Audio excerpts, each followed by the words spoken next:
This week's album was recorded on Blue Note Record February 25th of 1964.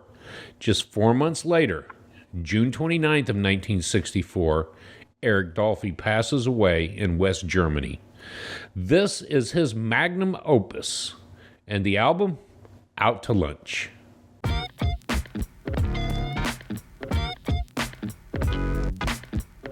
Good to see you all. It's good to be seen. Better to be seen than viewed. Yep. Amen. Mm-hmm. This week, Eric Dolphy, Out to Lunch. We had an opportunity last week to experience some Eric Dolphy on the album Free Jazz Collective.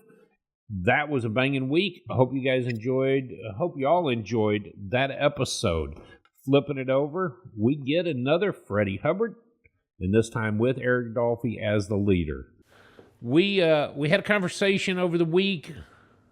Even though we've gotten some great feedback and comments about the clips, we can't do it without the clips. We have to have the clips. It helps us dialogue a little bit more about what the importance was and what we were hearing. So with that said, sorry y'all for the great feedback, but we're going to disregard that and do our own thing. Why? Because it's the week of free jazz. We might as well improvise. So Why not? Which one of y'all wants to go first? What's your clip choices? Go for it, Matt. All right. Mine is song number 3 on the album. The song is called Gazzelloni, or Gazelloni. I don't know how to pronounce it, but I love the start of the song. You can hear most all of the head right there in the first 30 seconds. So my pick is song number 3. Just play right from the beginning and give me about 35 seconds.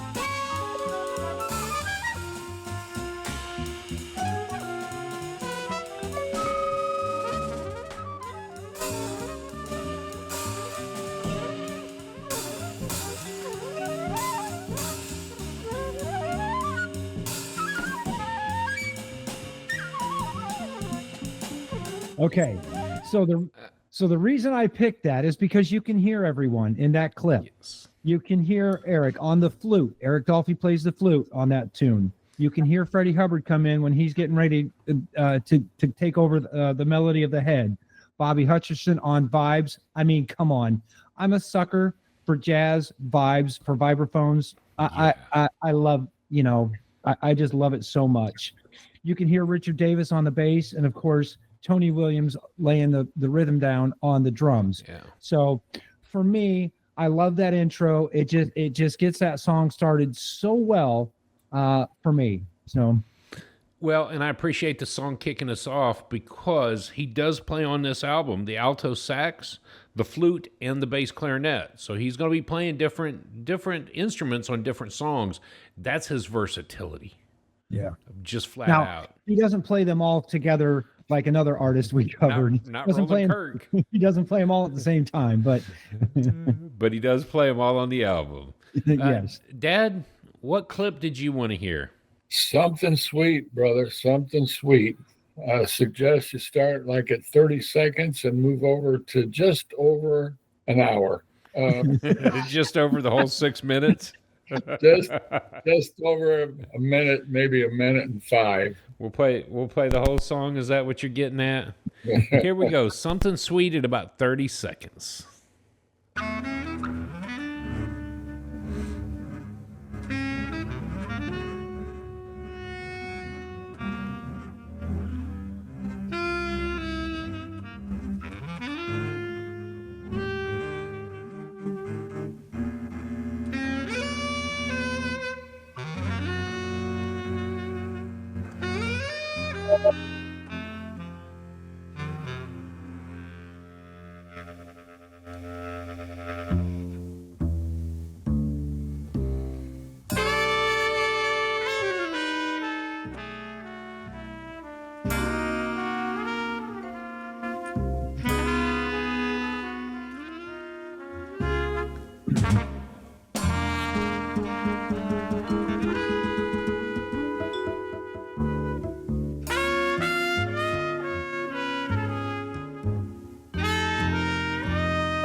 I wasn't serious about you playing the whole track. I was about to, though.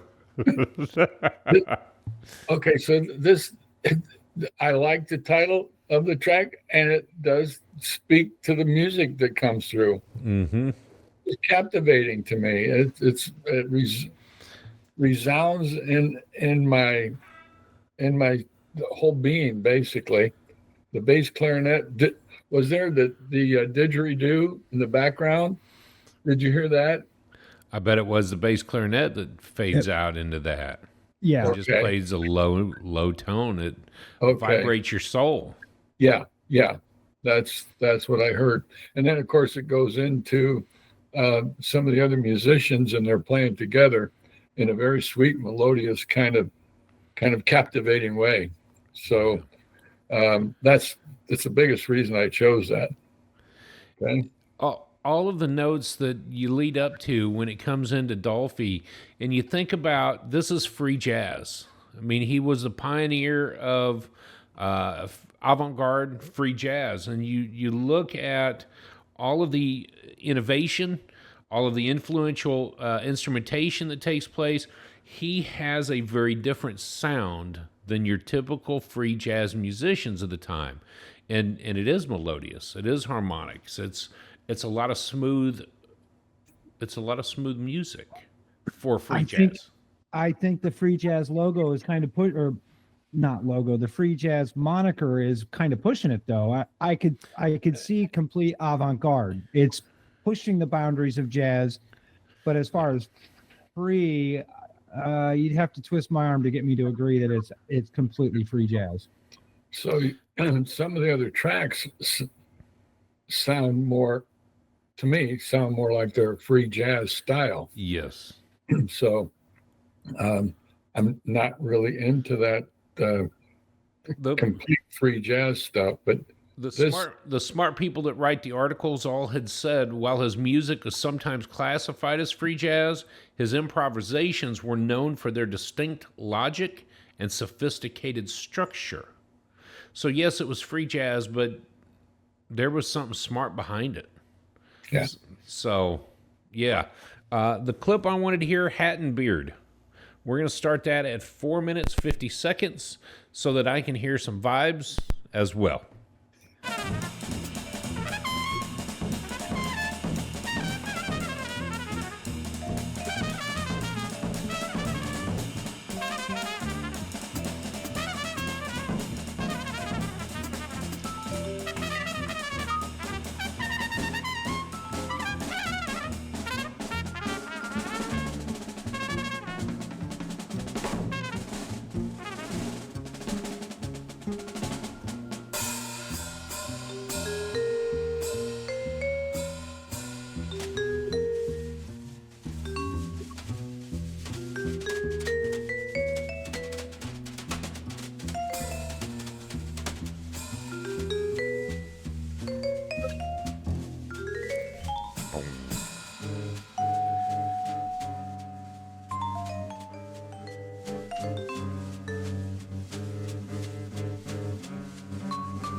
There is something to be said about the bass running his bow over that bass at that moment. Instead of plucking hard, he's just running the bow. He's relaxed over it, and it sounds beautiful.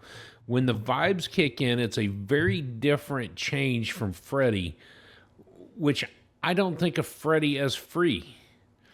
I think of him unless it's Freddie Freeloader. Then he is a free jazz guy on this one. But this particular album hits me because it is Freddie Hubbard playing the way he does on his trumpet, and he goes off, and then it just chills out. You get the vibes, and then Bobby starts to play, and then Richard Davis with a bow. And it reminds me of finding that album the other day with, or even just today. Talk more about that later, but that's why I love that track. And it's what's going on in Out to Lunch. It gives it almost a haunting sound, though, when he rubs that bow across the bass. It's almost haunting. And then I did highlight that this sentence in the magazine the week that we did it. Although the trumpeter played well, it's the vibes with Hutchison barely touching the sustain pedal, and he doesn't touch the sustain pedal in that clip that you just played. It's the sound you hear, for the duration of the vibration is what you hear. He doesn't hit that sustain pedal and let it sustain that note. It's a cutting edge metallic sound that he does on the vibes. So it's just super cool to hear him on the vibes on that. He definitely ain't Gary Burton with the 4 mallets, but that's for a later discussion. Yeah. We have our loves, don't we? We sure do. So let's have some information. Just the facts, baby. Just the facts. Because Okay. I know that we're going to get into some serious dialogue as these minutes progress. All right. Here we go. Just like I say every week, whatever you do, do it to jazz. You'll hear in our week in music coming up in just a few minutes that's pretty much what we do. We listen to jazz all week long, no matter what we're doing. It was so funny because I was walking around the house vacuuming, listening to jazz. I'm, cleaning the bedroom. I'm listening to jazz. I'm driving to Toledo or driving to Detroit, and I'm listening to jazz. So pretty much whatever we do it to jazz. Again, this week we're talking about Eric Dolphy, Out to Lunch from 1964. I did put a picture of the album art on the slideshow. I found it interesting. I didn't really care for the album art until I looked at it this week, and I noticed that there's 7 hands on the clock. Did you notice that? I did, and I started to chuckle because, first of all, we'll be back. Old-timey 1960s, we're taking a lunch break. And I thought, when are they coming back? Well, that clock has got, I can't even tell you what time it is. We'll be back at 2:50, at 1:35. 7:05, at 1:35. That's got jazz time, baby, jazz time. That's right. We'll be back at 25 or 6 to 4. Oh, man. So, I just, it's cool art. I love the clock, so I just wanted to highlight the cover. Moving on to jazz style for the day. This week, again, we're going in alphabetical order. This week, ethno jazz. Ethno jazz is a form of ethno music, which sometimes equal to world music or is regarded as its successor, particularly before the 1990s. An independent meaning of ethno jazz emerged around 1990. It's a subgenre of jazz that combines traditional jazz with non-Western musical elements from different cultures. A few artists, Roland. You mentioned Roland Kirk, Dizzy Gillespie with the Cuban style. It's ethno jazz. It's ethnic. Who else did I have? Did I look up? One more. Do you have it? Do you have anybody, Drew? No, there's a lot of bands that come to mind after reading the Playing Changes book, but right off the top of my head, no, because it's not just about the jazz that we were inspired by, like Dizzy. It is, we've taken it to a whole different level and taken their music, and I think about the Indo Jazz Suite. Joe Harriott. So those are the things where we're going to really dive into your style, your culture of music, and we're going to do some improvising in that.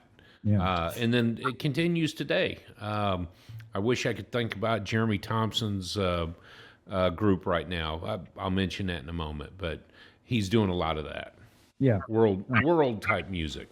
Yeah, world type music. So ethno jazz, maybe it'll come up in the future, and we'll talk a little bit more about ethno jazz with an artist that we're going to cover. Can I go back to ethno jazz? Yes. Because several weeks ago when we were doing Keith Jarrett, the new album was done by Lee Ritenour, and it was Dreamcatcher. And there was vibes from basically all over the globe, in a sense, Brazil and what all. So Lee Ritenour might fit into that category. That's good catch. Yeah. Good catch. Moving on to the next slide, where you can get it. this week's album, all the major streaming platforms. We would prefer you go out to your local record store though and find it and buy it local. Again, Eric Dolphy, Out to Lunch. I did put a quote at the bottom of that slide. When you hear music after it's over, it's gone in the air. You can never capture it again. I love that quote, by the way. Really do. Let's move on to the next slide. This year in history. Again, this year, 1964, the year that this album came out, the Beatles performed for the first time in America on the Ed Sullivan Show. Beatlemania, baby, and Beatlemania and Eric Dolphy mania. I mean, I just can't get over it. Right? Mary Poppins debuts in Hollywood. Mary Poppins. Spoonful of sugar, baby. Dr. Martin Luther King Jr. is awarded the Nobel Peace Prize. Coltrane's Crescent album is released, and Herbie Hancock releases the album Empyrean Isle with Freddie Hubbard. It's got one of my all-time favorite. Cantaloupe Island on Imperial Isle is one of my all-time favorite Freddie Hubbard solos. One of my all-time favorites. So, 1964. Yeah, 1964. Good year to graduate from high school. Wow. 1964. It was a good year. It was a good year. I actually did graduate from high school, so there you go. Somehow. I went to Publix school. Publix. The grocery store Publix. I went to Publix school. Well, now you're going to jazz school, so we got a long time to graduate jazz school. Yep. All right, let's move on to the next slide, the timeline slide. I love this slide. It just gives you a brief timeline of Eric's life. Of course, Eric was born in 1928.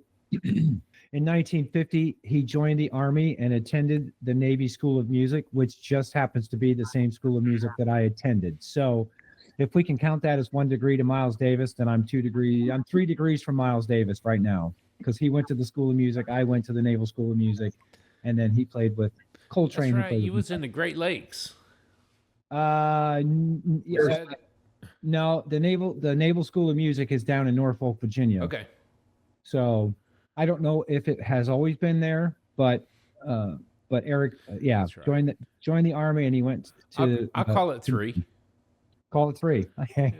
Yes, I like it. I mean, you didn't play with him, and I didn't play with Bill Evans, but I'll call it. That's true. And I gave you Bill Evans. You Bill Evans. So I'm giving you this. Okay. I'm taking drum lessons from Lady D, so I don't know if that does anything. Getting closer. So you'd be 4 degrees away from Miles. Anyways, in 1958, Eric joined the Chico Hamilton Quartet, and this was actually his big break.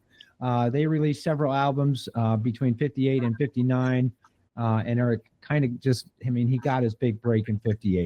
1964 was the year this album was released, and it's also the year, as Drew said in the beginning of the episode, that Eric Dolphy passes away. It's a very, very sad story. I don't necessarily want to dwell on it or talk too much about it, but did you guys read how he passed away? Misdiagnosis from a doctor, because he was a African-American jazz musician. The doctor assumed that he was strung out and didn't do any testing on him, and all he needed was probably an insulin shot. Yeah, that's really bad news. Yeah. So that really ticked me off when I read that. But anyways, let's move on to the final slide of the slideshow for me. The information slide, these are so much fun to create, and I learned so much about the artist.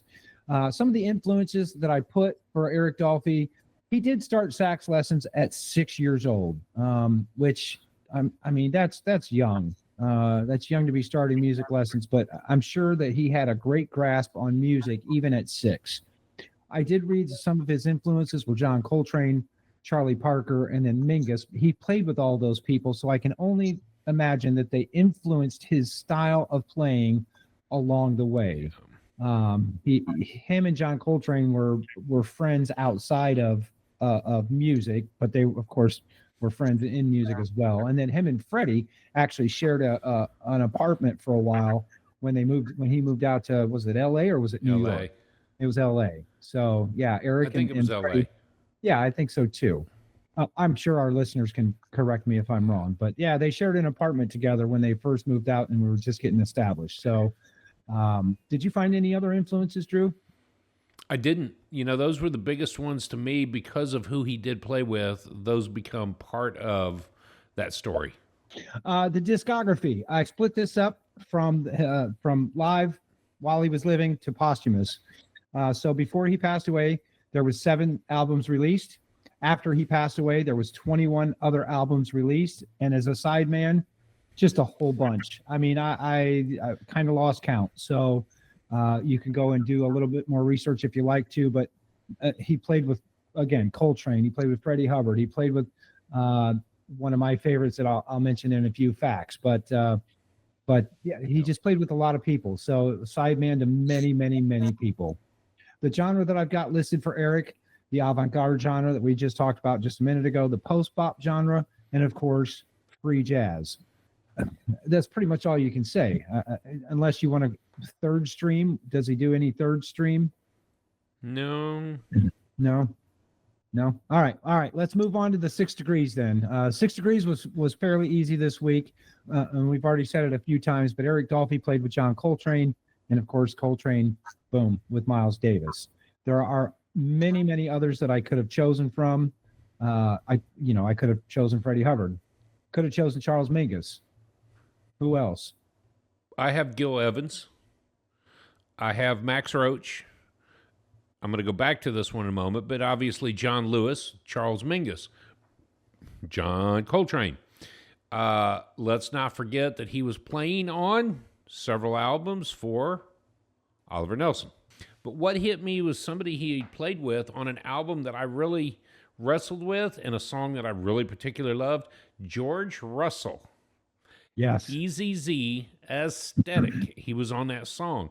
And I mean, those two to me, I wish that one day I could find a used book somewhere, the chromatic concept of tonal organization that George Russell wrote. What would Eric Dolphy and he had been able to talk about in the 70s and 80s when he was putting that book together? Yeah. They used some of the same influences, but no, that was, to me, the biggest 6 Degrees was George Russell. And I thought that's really bizarre that album was something that we had to wrestle with. Well, and in case you're wondering, episode number 60, 40 in the countdown, is where George Russell lands. You can go watch our full discussion on George Russell. New York. Got a Buy you a ticket. Get to the wicket. Oh, man. All right. Let's move on. A few facts about Eric. Eric started on the clarinet at a very early age. He switched to the oboe in junior high. He made I guess 8 if I'd have looked at the slideshow, you already have the clarinet in there. Yeah, that's all right. You talked about my favorite artist too, or my favorite album too, but that's all right. Switched to the oboe in junior high. He made 8 recordings with Roy Porter before 1949, and Ray Porter's a jazz musician. Again, in 1950, he enlisted in the Army, so that made me super happy to know that he and I had that in common.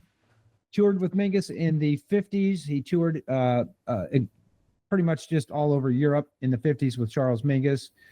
And then, of course, he plays on one of my favorite jazz albums of all time, The Blues and the Abstract Truth with Oliver Nelson. And I distinctly remember that conversation because I likened the song to a car, and you're driving down a perfect road in this big Cadillac Escalade. Your ride is so nice. And then all of a sudden in the back seat, you hear Eric Dolphy come in on his side. And I kind of made fun of Eric Dolphy that week, not knowing, of course, that he was coming up to be such a huge jazz musician in the world of jazz. So, yeah, just funny. Blues and the Abstract Truth, Oliver Nelson. All right, Out to Lunch. Just a few facts about the album. Out to Lunch is the only Blue Note record that Eric Dolphy has as the leader. It was also very well critically acclaimed. All 5-star reviews from Jazzwise, from Downbeat, from all the critics at the time. it was also, the critics also said that this is one of Blue Note's finest recordings. And I really, really started to listen to it reverently after I did the slideshow, the recording of the album. It's an RVG done by Alfred Lyon. Is that what you wanted, Alfred? And I really, really focused on the recording of the album, and it is amazing. It really, really is. Last note about Out to Lunch, and then we'll finish the slideshow. Eric plays 3 different instruments on the album. We've already talked about that. He plays the flute, Barry clarinet, the bass clarinet, and the sax. So it's flat out amazing to think of his pure brilliance, and of course the early loss of his life, a young man. So yeah, young man. Matt, thanks for putting all that information together. Yeah, thanks for letting me do it. It's a good time talking about Eric this week for sure. Learning and talking about him. Yep. Definitely good stuff. Thanks, Matt. All right, let's move on to the discussion. I'll tell you what, let's start with the ratings this week, and then we'll discuss maybe why we rated it that way. And I love that. And we'll talk about the album a little bit further. I am extremely curious as how Dad had perceived and loved this album. So start. I want Dad to start.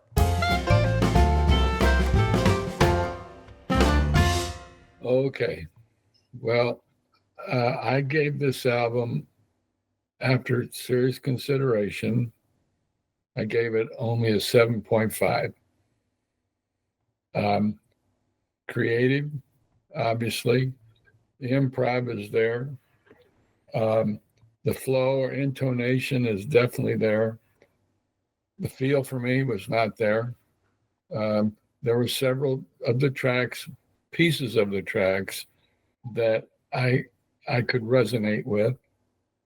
It didn't, the whole album did not move me into saying, I want to hear more. Now I respect the fact, after reading more from the Jazzwise magazine, I respect the fact where he's coming from, the historical and the setting of it. That's big time. The rhythm of it is there.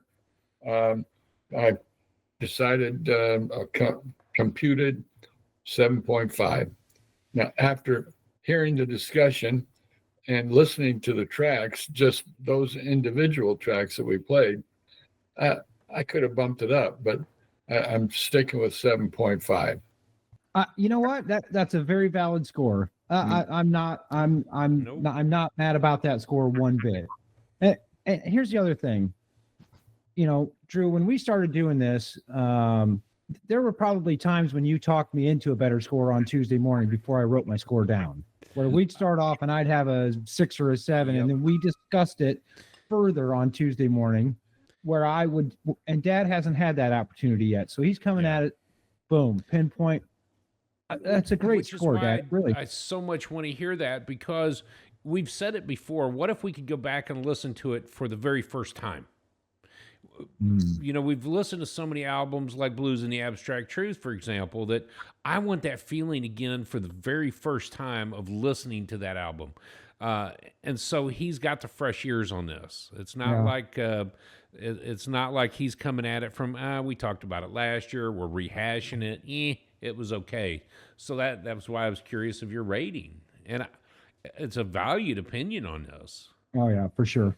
I think you all can understand, based on my ratings from other albums, where I am with a softer side, more mellow side of jazz.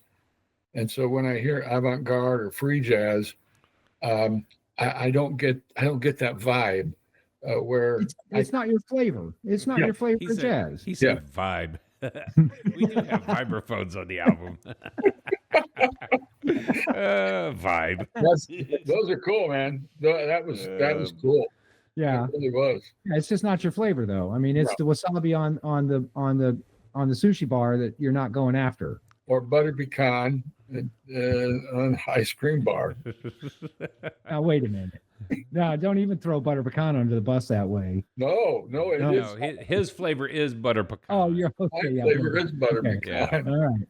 Okay. Wasabi flavored ice cream. Not at your grocery store at all. No. Go and find it if you can. No.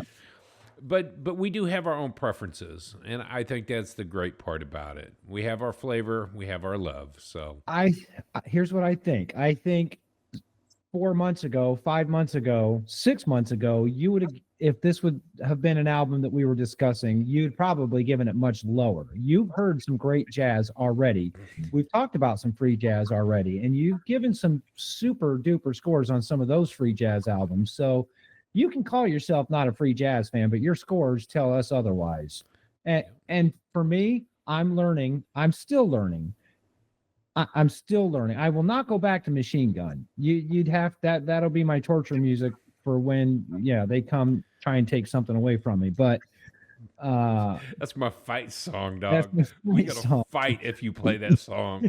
Yeah, but I'm starting to understand free jazz more and appreciate it more. So, and I think you are too, because like I said, Dad, 6 months ago you'd have said, "Nuh-uh, no way." And for us, turning the page off of one free jazz artist, Ornette Coleman, last week to another free jazz artist this week, I was kind of like, I'm ready to be done. But then you look through the people who are on the album, and I'm like, oh, cool. I get some more Freddie Hubbard. Cool. Bobby Hutcherson on vibes. I'm all about vibes. Let's check it out. So it's fun for us, when we turn the page and not look ahead, just to see what we're up against. We knew Eric Dolphy from Blues in the Abstract Truth, and I thought, man, if it's more of Blues in the Abstract Truth, I'll be happy. So my score this week, and I'll jabber on, but my score for Eric Dolphy Out to Lunch was a 9, and I'm convinced that you did not have to talk me into a 9, Drew. Not this week. We didn't. No. And you're right. There are weeks when you go, I'm not quite settled on it. And I said, well, we dug in a little bit deeper. Here's what I found. And you say, you know what? I was set at a 7.5 or an 8.5. I'll go a half a point bump for that. Some of it for me is just the history of it. So impressions on the songs. I mean, is it stuff that maybe a section of a song you'd go back to, a song that you would love to listen to? If we got an opportunity to play the whole song together, mine was going to be Out to Lunch because I just love that song. But there's so much about the album that's to be appreciated as music. And before I rate it, I want to ask, is it really free jazz? When you think of somebody like Peter Broadsman or Albert Ayler, Cecil Taylor, is this really the stream of free jazz? Or is there enough flavor of his melodies and his style, his rhythmic sense and his sophistication, as they said? Is it less free jazz and more avant-garde? It's more on the avant-garde side. He was experimenting, but I don't know. There's the touch of Ascension. There's the touch of some of the other albums that we've listened to that it's not, I'm trying to think about who we listened to, where it was left ear, right ear, two bands fighting for each other. It was last week. Yeah, it was last week. And it's like, this is a lot of noise coming at me. This didn't feel like noise. Mm-mm. It felt like great 60s jazz. A little closer to the straight jazz than it was. It kind of felt like the gravy that holds the sausage together that you pour over the biscuit. All right. On your second or third breakfast, which one? Or out to lunch. If you're out to lunch, biscuits and gravy would taste good. So don't make me cry here in front of the public. Second breakfast. It's the gravy that holds the sausage together over the biscuits. But truth being told, we just went for a cup of coffee. Stop.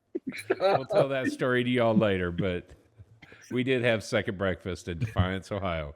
We were being defiant. Delta, Ohio. Just ruined the whole pun.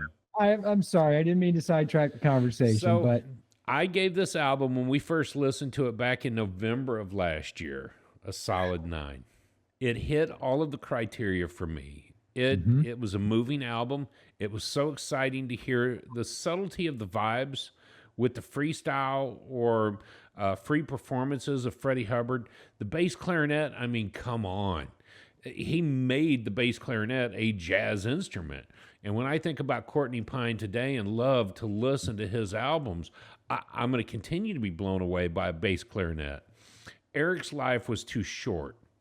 And I think that that's the sad part, is we really don't get to know what he would have later become. But the week we did this, and this week as well, if we've heard him on this album, Out to Lunch, and last week's Free Jazz Collective, if we've heard him on Blues and the Abstract Truth, we've heard him on so many things, we first hear him now as his own leader. And that's the exciting part. What did he do before 1960? And that's what I wanted to look into. It just happened that this week, last year in November when we did it, I came into the name Booker Little, and he and Booker Little had played together. I didn't realize that when I came into Booker Little's Out Front album, so I was definitely excited to hear it. But then again, this week, I listened to a couple albums with new perspective. Outward Bound from Eric Dolphy, and the song on there, Green Dolphin Street, his interpretation of that song, Billy Strahan and Duke Ellington. I love that one. But then you also hear Out There from Eric, and you start to hear that post-bop, that bebop feel from Eric. So you know he's got his hands in a lot of things, and knowing that he's done classical, he can do that bebop really easy, and then he becomes the leader and really mentor to everybody in that free jazz world moving forward. So he was very instrumental in a whole lot of things, and that was partly why I geeked out on what he was doing. So I stay happy with the 9. So I have a bit of bad news. On the 99 list, Out to Lunch was rated at listed at number 9 on the list. On the 06 list, it was ranked at number 12 on the list. And then, of course, this week, the Jazzwise Top 100 album Shook the World is number 14. So it's slipping down the list. I was questioning why. If it's one of Blue Note's finest recordings, it's Eric Dolphy free jazz or avant-garde jazz, why is it dropping down the list? Either they found others better albums to put in its place. I'm not mad about where it's at number 14. I'm not mad about where it's at all. And again, for those of you who are just tuning in and have stayed this long on the episode, we appreciate you being here. Thank you so much. Yeah. But we are using the Jazzwise magazine 100 albums that shook the world from 2022. We are counting down back from 100. Tonight's artist is number 14 on the list. It is interesting. Are there that many albums that we will come into here in the next 13 weeks that really have shifted him? Or were their positionings opening up back, and maybe they just wanted to highlight some other new stuff? I mean, here we are. We're in the top 100. We're in the top 20. We're in the top 15 now, and we still ain't heard Charlie Parker. So I'm like, come on, man. We still haven't seen a second Pat Metheny album. So there's a lot of things that we haven't heard. I haven't heard my third Clifford Brown album either. So there's so... It's a marathon, not a sprint. It's a marathon. I'm not mad where it's at, but I questioned that when I read, when I wrote that fact down this week, that it's slipping down the list. I'd be happy if it was in the top 10. And again, free jazz, like you, Dad, free jazz is not my complete flavor. I have to be in a mood to listen to it. Not forced, but I have to be in a particular mood. And so... That might be part of the reason why I scored it like I did, because it seemed like this last week there was a lot of stress to it. And I didn't have all that much time or take that much time to absorb it. Well, we're going to get into our week in music, and that may play a part to it. Yeah. Matt, I realized that this week last year we were recording John Coltrane's Ascension. For the show. So we've got Ascension in our ear. We just had a Free Jazz Collective in our ear. Now we've got Eric Dolphy's Out to Lunch, and I think it's probably a break in brilliant music at this moment for us. So that could have been part of our score. I can't imagine. I can't imagine building the list like they did. This is a dang near perfect list in my opinion, especially for the journey that we're on, getting to know and getting to learn and listen to this great jazz music. So it takes me back to our earliest comments on the show when we heard, why don't you guys just start with Kind of Blue or something else, because that will be your gold standard to listen to. The experience that we've gained over 85 weeks, 86 weeks now has been priceless. Yeah. The names that we've encountered, the music, some call it creative and some call it chaos, but whatever the music is that we've been enjoying it. So yeah, no way to download. And it builds the foundation for what's coming up. Yeah. What's happening, what's new. It builds that foundation for what's new. Hey, wow, look at you. What's new?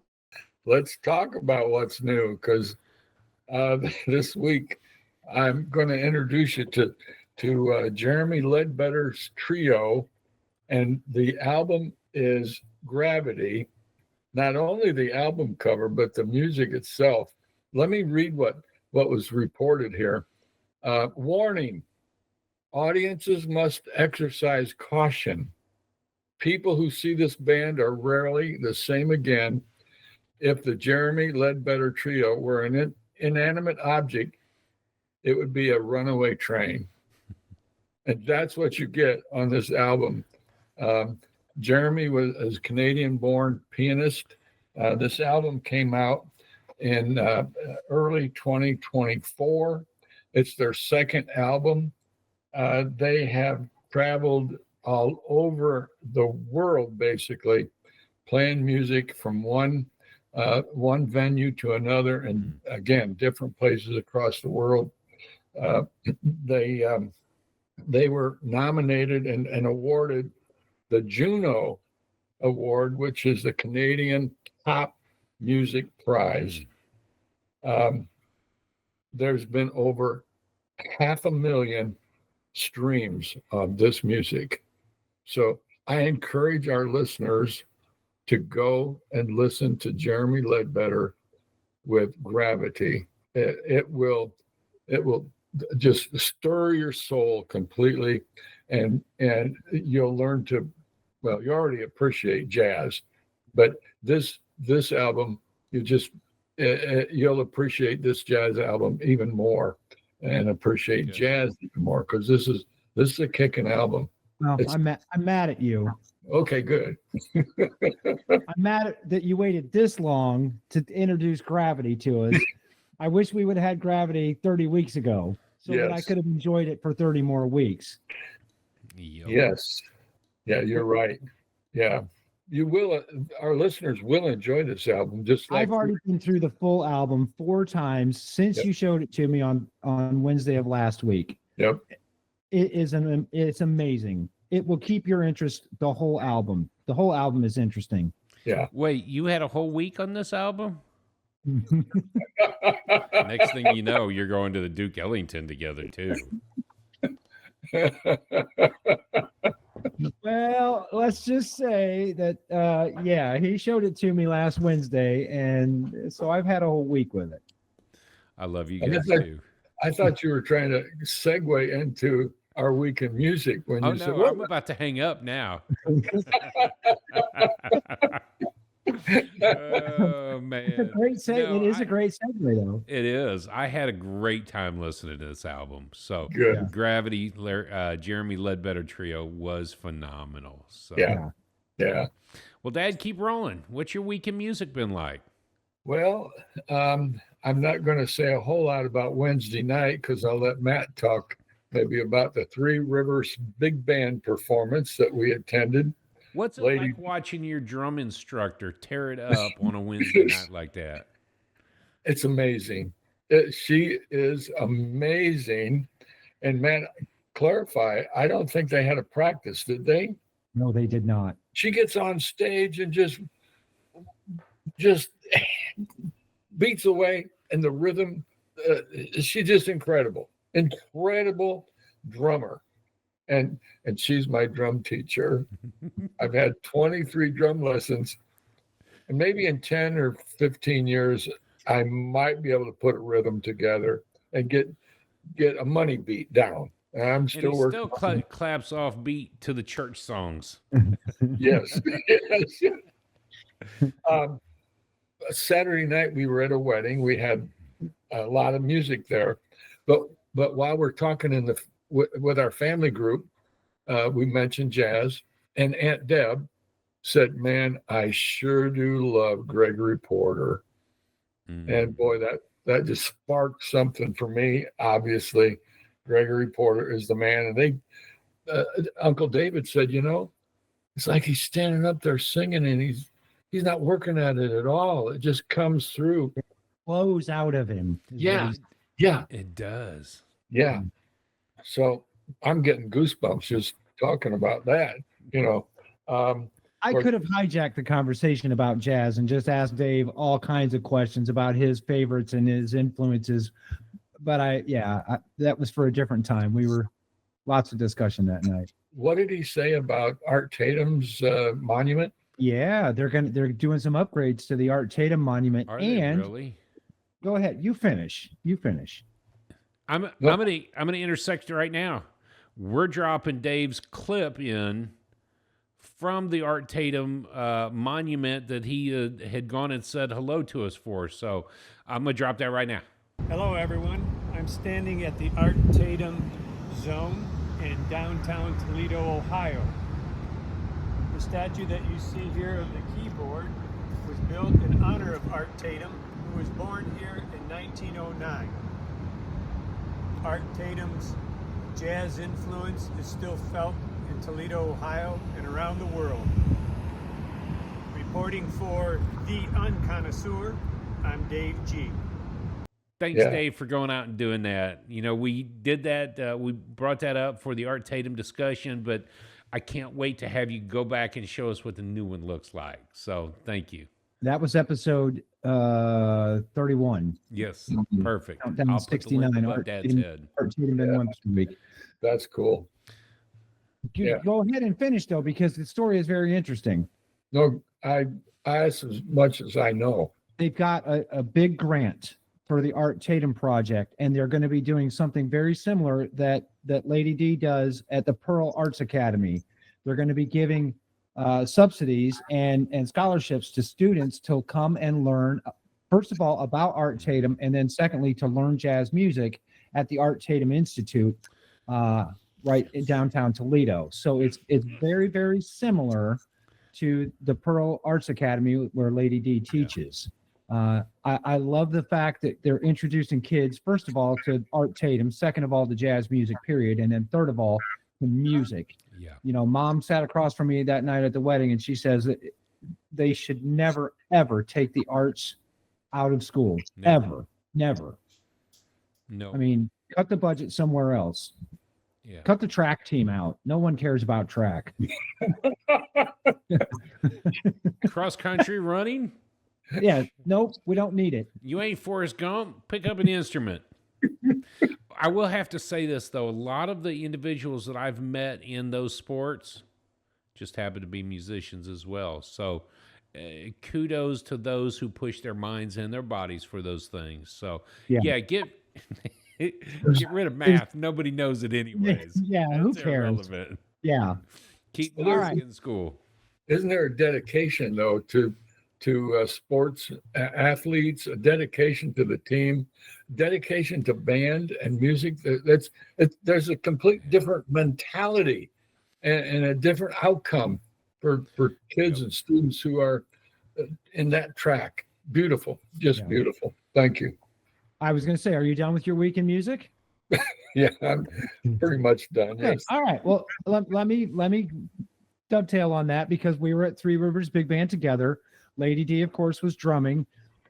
When they took their break, she came to the table and she said, I was so nervous the whole first set. I couldn't stop shaking and everything just felt wonky. And I said, calm down. You're doing great. you're knocking it out of the park, first of all, because she didn't have a practice or rehearsal with the band. Walking in and not really sight reading for her. She knows the pieces, but there are pieces where starts with the drums.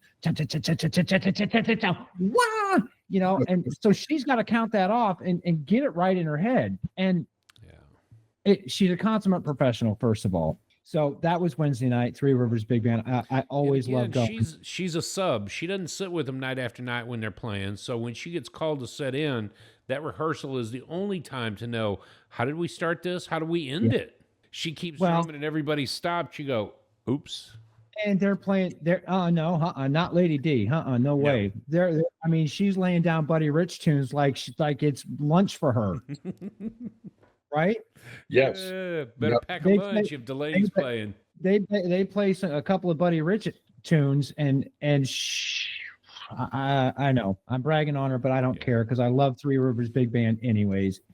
And then on Friday night, she was asked to play with Mike Neglia. Mike is the guitar player. First of all, Mike was one of her instructors at PFW. He's a guitar player. He plays with Three Rivers Big Band, and she plays with him on Wednesday night Jazz Jam at the Pedal City. So her and Mike get along really well. Mike plays his own compositions, so she had to quickly listen to his comps and kind of get his rhythm and stuff down. Knocked it out of the park on Friday night. It was a great week in live music for me to have Eric Dolphy in my ear, to have Gravity in my ear.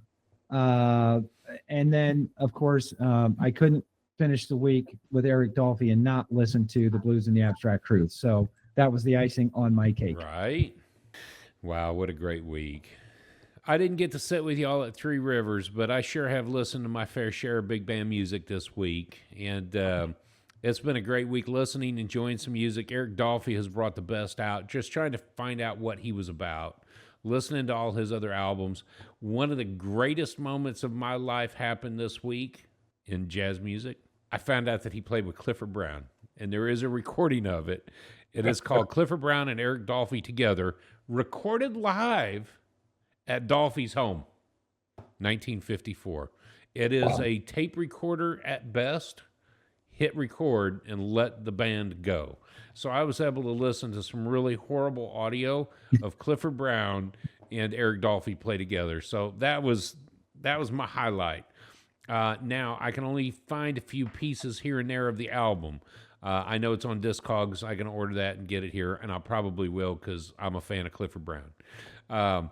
My week in music, my week in general has really taken a change of rhythm. I've told you all this and haven't really given you much info. I started another part-time temporary job, if you will. I get to teach 1 hour a day, 4 days a week, doing computer science film editing is the topic. So I've got a mid-afternoon, which is great. Continue with the book project on my meetings with the gentleman. So I've got two things going that really are pushing my brain creatively: how to do interviews for somebody about their life history, as well as now teaching a group of high schoolers how to edit film. We got to see what they were capable of this morning. They had their homework assignment over the weekend, and I am just absolutely impressed. It is a private school, so the liberal arts has been a part of their curriculum for many of them for 8 years or longer. So to see what these kids can do has been impressive. But it's left me with some voids. I'm away from the house, so I'm not going to drive home. I'm not going to drop off, pick up, and then stay there. So in the mornings or afternoons, I get to ride my bike, hit the local trails in South Austin, and whichever other time I am there, I get an hour of practice on my trumpet. So I'm hoping to grow that ability. And with the last seconds I have, Lily approached me this week and said, I think we've already told you, Matt. Lily approached me and said, so if the orchestra instructor does an actual winds performance for the orchestra, would you play? They don't have a trumpeter. So I'm thinking, I'm a teacher now, so I can legitimately be part of that. So if they do decide for this winter concert to have the orchestra play and then have the band members, which everybody's an orchestra. There's only five. There's 10 percussionists and five winds. They've had a parent do trombone before, so I may get to sit in on a song and play, and so I'm pretty excited about that. So having an hour a day to actually dedicate to practice, to me, is just huge right now. So we did start another big band tune on Sunday nights. We now have that group up to 20 students. Wow. On Sunday night. So we have got a big band. It is just so phenomenal. Last night we were handed the chart, and it was go time. Here's what we're going to do tonight. Here's your chart. What are we doing tonight? And the song that we learned last night is Just Friends. That's So it. Matt, you guys talk about what you've created here with me. What have you two created with him? What you created with Drew? I mean, here he is all of a sudden. He's on stage playing in front of the public. And he's playing that airport gig was fun. I tell you, I got a flavor for it now. Yeah. Yep. That's awesome. What have you created, Matt? What have you hey, it's not me. He's doing it all on his own. One day we're gonna have to talk to Uncle Dave and see if we can't find a piece to play. Well, we'll just call it free jazz. Whenever we the free amigos. Yeah. Free amigos. Yes. Oh, that'll be awesome. The free amigos. I would love that. All right, let's turn the page. Talk about next week's artist. Let's do it. Again, we are using the JazzWise magazine's top 100 albums that shook the world.